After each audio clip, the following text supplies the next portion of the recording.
গীতা এলএলবিতে আজকের পর্বে দেখতে পাবো দীপু ও নিপাকে থানায় নিয়ে আসে গীতা। ওদের থেকে একটা স্টেটমেন্ট নিয়ে নেয়।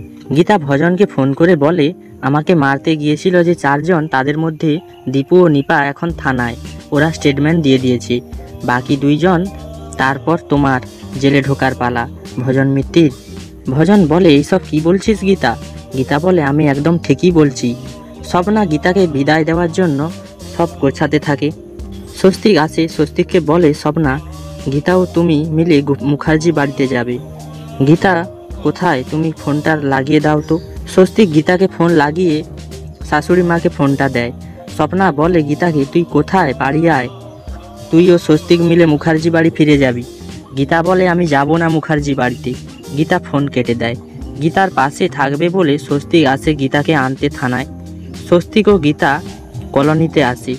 অগ্নিজিৎ মুখার্জির পছন্দের খাবার স্বস্তিক গীতাকে বলে। গীতা বলে আমি বানিয়ে পাঠিয়ে দেব।